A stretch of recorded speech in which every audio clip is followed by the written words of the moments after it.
overhead here, Gio. And again, this person wanted for DUI. And we're working on, as we work to get you more information, we're going to maintain the view here on the vehicle as it's now over 100 miles an hour. And we do have Dave Avila on the phone. Dave, can you hear us? I want to make sure our connection's okay as we bring you into this conversation. Oh, Jill, Leslie, yes, I got you. And I got the pursuit also. Oh, well, we appreciate you giving us a few minutes of your time this evening. Have you heard anything in regards to this particular pursuit right now as we keep an eye on it here? Yeah, I got just the LAPD following this unit as a possible deuce, and how and why I'm not really sure. They haven't got back to me yet. But yeah, LAPD had initiated the pursuit. They were on it for quite some time, and then once it hits the freeway, as we all know, they put in a request for CHP, which they adhered to, and now we got CSP chasing them down. We got our air unit overhead, so they'll go ahead and keep that thing lit up, especially since the suspect has her lights out. So just afraid about these speeds, though. I just hate these speeds here. Certainly, especially as we're now approaching 106, 107 miles an hour, though that occasionally can be not the most accurate. Regardless, you can still see it on the screen itself, Leslie, that it's just going at incredibly high rates of speed with so many other cars here as well. And weaving in and out of what traffic there is right now on the freeway there, the 5, but you can also see that they don't have their lights on, Gio. No, they don't. So in this area where it gets really dark, if you're coming up on this vehicle, this is a very dangerous situation. They don't have lights on. Obviously, CHP is going to try to get as close as possible to them just to alert other drivers simply. But it looks like at this point right now, we only have maybe one CHP patrol unit behind this driver, and we're talking about someone who is an alleged DUI suspect. Driving impaired, you know, you don't have your impairment essentially to do everything and follow the rules of the road and stop when you're supposed to stop or as quick as you're supposed to. So this can be a very dangerous situation that, Dave, I'm sure law enforcement wants it to come to an end as quick as possible.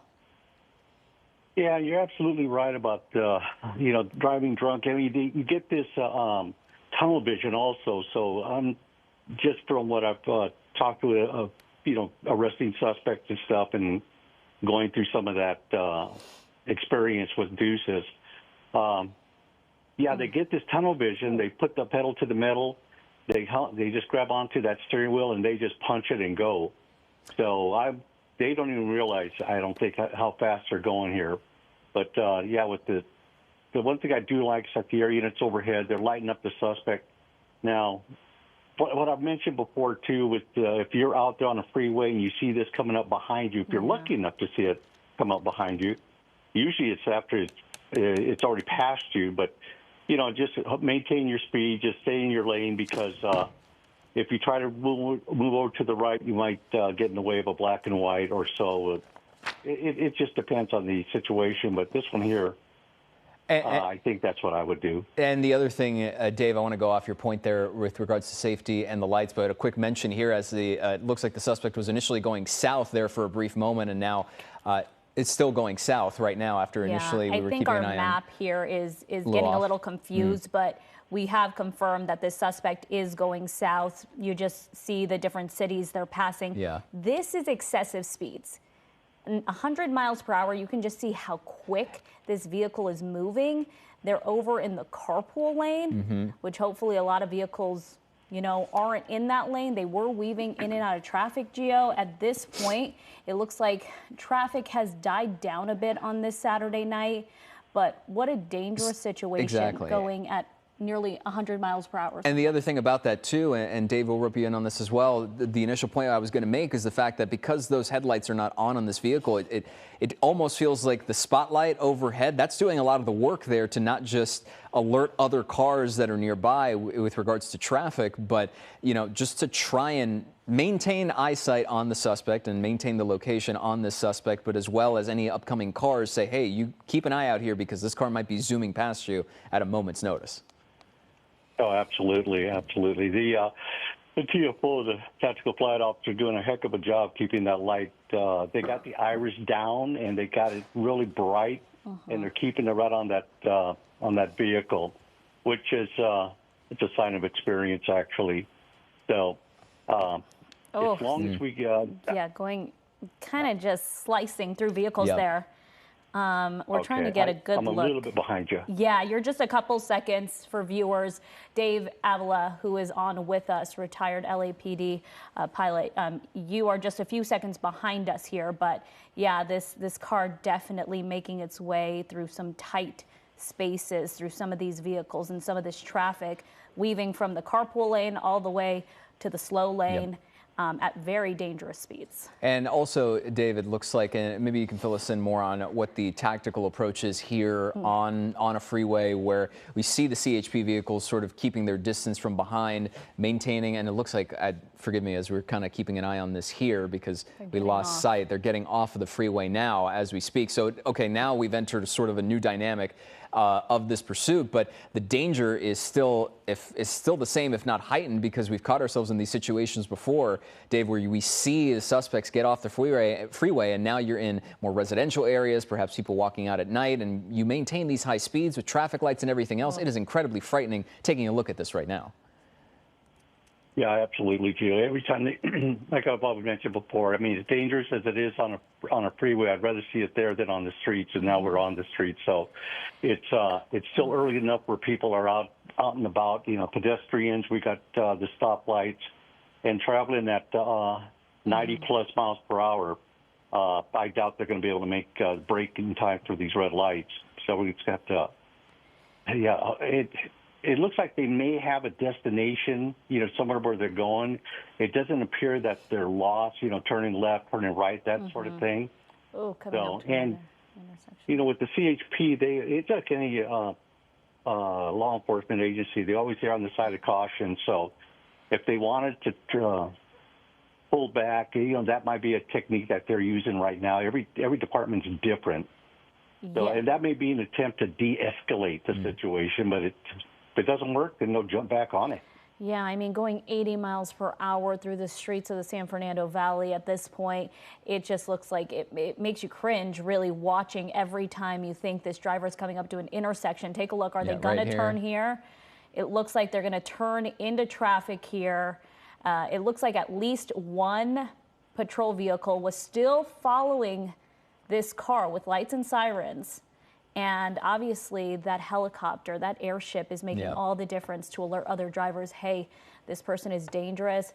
Try to get out of the way, try to move right, as they're now on the wrong side of the road there, Gio. Yeah, and right here, wrong side of the road. And this is the part where it gets, once again, incredibly frightening. Really, at this point, as we zoom out now, you can see the CHP officer in pursuit there, at least one. The only time this car's really slowed down is just in those few moments where there is so much traffic, it is impossible to go much faster. But right now, then you see it pick up speed. And Dave, to your point earlier, it does look like this driver is driving with intent. Now, we want to remind folks who perhaps might be joining us in just the last couple of minutes, this is the pursuit of a DUI suspect. So you mentioned that tunnel vision, perhaps they know where they're going, but at any moment's notice, and that's what we're all sort of clenching because you hope to not see a catastrophic situation where they crash into somebody else or crash into anything, really, because you want everybody to end up safe in this situation. And this driver has really covered some ground as they come up to this intersection here. It looks like they're going to go straight. Okay, they make it through that intersection, but we know that this suspect started somewhere possibly up by the 14 near Canyon Country, made their way all the way down the 5. We're now in the North Hollywood area, making our way through streets at sometimes 90 miles per hour. It looks like they're going to make a left here. Very quick left. But Dave, you know, we've seen one CHP officer behind this person. Do you expect that LAPD would take over this pursuit now, or will they get more patrol units on here, or would the safe thing be to, you know, pull back a little bit? You know what, listen, I think you brought up a good point. Now, I think they got the headlights on. That's a good thing. But, you know, even though it was CHP in pursuit, I think they pulled off. But I'm not real sure, but I think they did.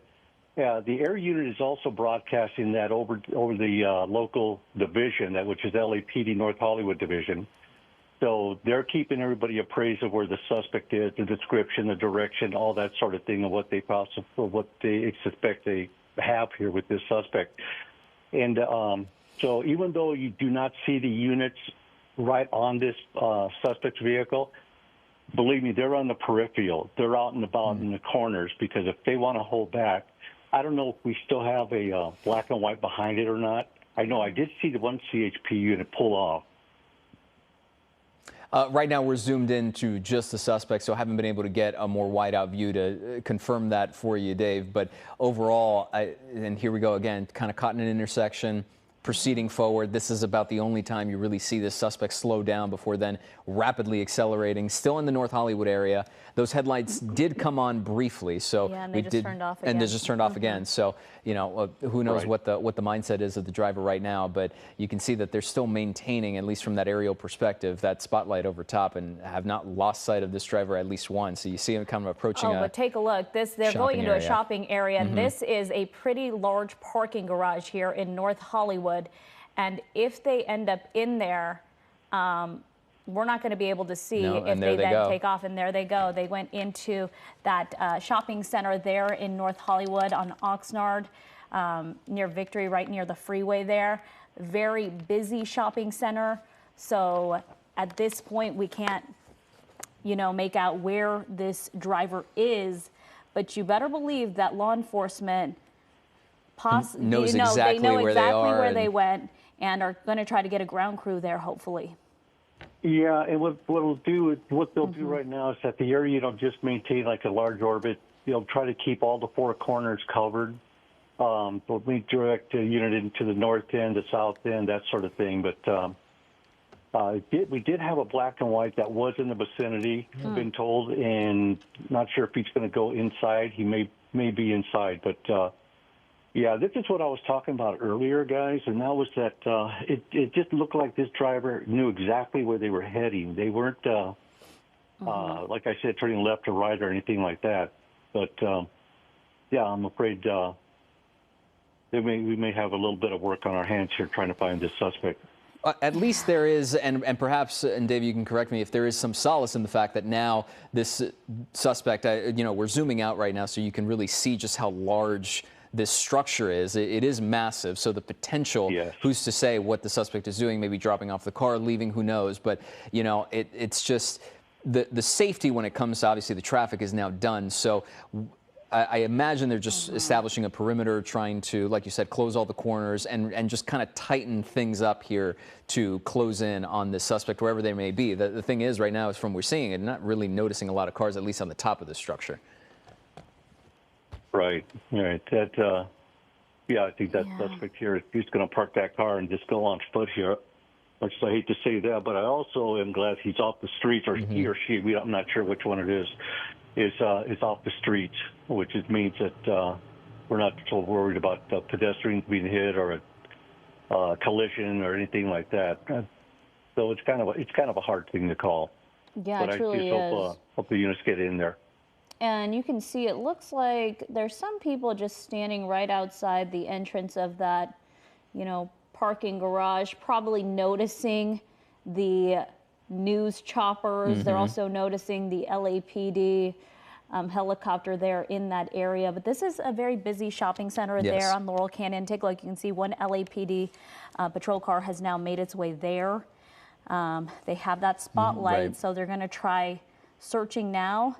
I'm going to guess first for that vehicle, or they might. Do you think they might have a suspect description there? Is it likely?